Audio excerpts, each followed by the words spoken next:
What makes you a good veterinarian? That's kind of,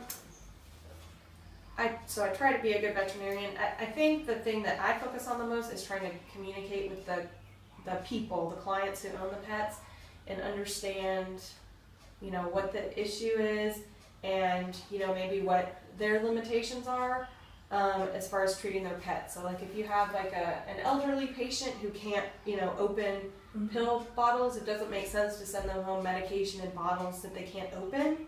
So you need to like listen to the patient or the client and find out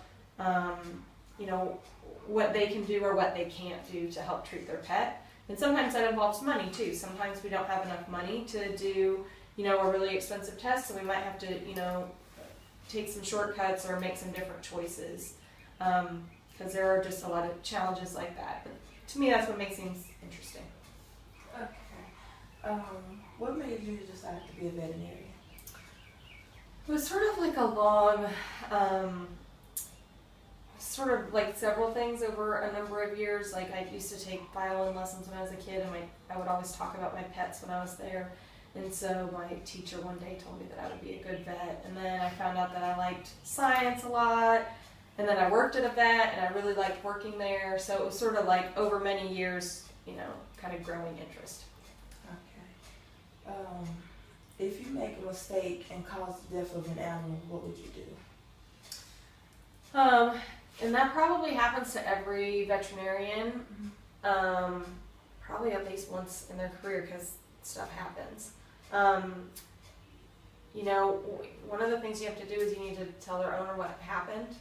And then depending on, it kind of depends on what kind of a mistake it was. So if it was just that, sometimes patients die even when you're taking care of them because they have something really bad that's going on with them, like they might have cancer or, maybe heart disease or something like that, and they might have died no matter what you did. So that's one thing. If you did something that was, wrong, like say, I did a surgery that I wasn't qualified to do, then I would actually probably have to contact I have an insurance company that does malpractice insurance, and tell them what happened, and then you need to tell the owner what happened, and then sometimes that might end up in going, you might get sued. Yeah. And knock on wood, that has not happened yet.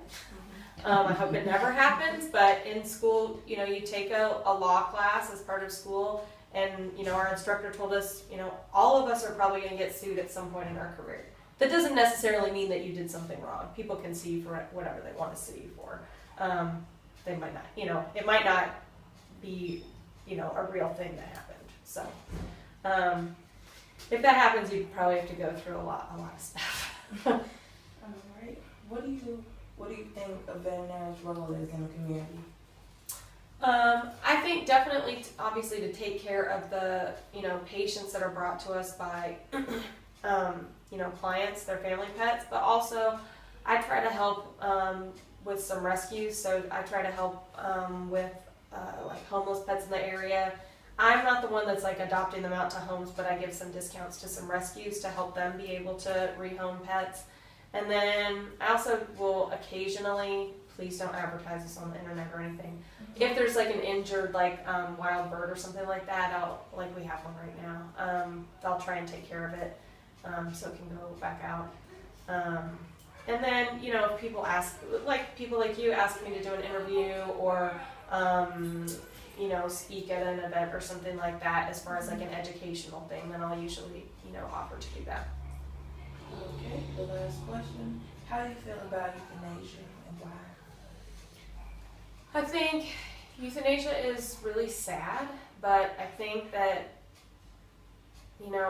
it's a part of what I do, and there are some times that it is kind to our pets to give them a peaceful death. And dying isn't always as easy as it is on TV, where it happens over a minute or 5 minutes or whatever. Sometimes from, certain things like kidney failure, it could take months for the patient to die because it takes a long time.